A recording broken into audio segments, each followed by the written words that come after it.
Kita nggak tahu terjadi pada siapa, tapi memang lebih sering terjadi pada orang yang melahirkan secara sesar. Makanya itu kenapa mungkin kalau Oh. orang-orang yang melihat video-video saya kan agak cenderung cerewet ya pada orang-orang yang sebenarnya bisa normal itu tapi minta sesar. Karena sebenarnya nggak apa-apa sih. Sejujurnya dokter itu seneng sesar mas. Justru kalau kita tuh nggak bagus menjaga moral kita, yang bisa-bisa normal kan disesarkan. Kenapa rupanya kita bilang ini ketubannya kering, ini letaknya nggak tahu dia plasenta di bawah. Tapi kan kita nggak begitu ya. Banyak dokter itu kita itu berusaha untuk menahan ini karena bahaya-bahaya operasi sesar tuh bukan hanya pada saat itu, jangka panjangnya itu tadi. Kejadian emboli air ketuban meningkat, belum lagi plasenta akreta itu pernah dengar ya mas ya? Enggak tuh. Plasenta akreta itu juga serem mas. Itu misalnya dia hamil, terus plasenta atau ari-arinya itu nempel melekat dalam di dinding bekas operasi yang lama.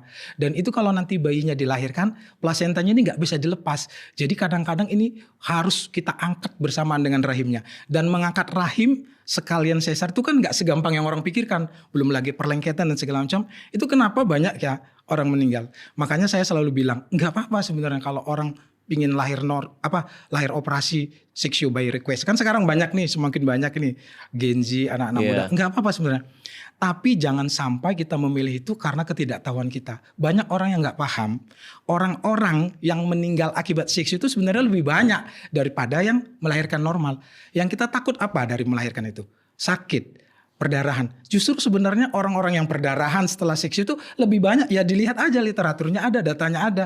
Sakit. Coba tanya orang yang sudah habis operasi. Habis biusnya gimana rasa sakit? Jauh lebih sakit sebenarnya. Itu kenapa kadang-kadang saya tuh agak cerewet ya mengenai tentang hal ini. Bukan nggak ada maksud apa-apa.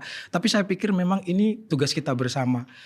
Seperti saya katakan tadi. Ya udah kalau kita mau lebih aman tuh tempatkan aja sesuatu itu sesuai dengan apa adanya. Kalau Allah kasih itu memang semuanya normal. Normal aja. Memangnya kita siapa?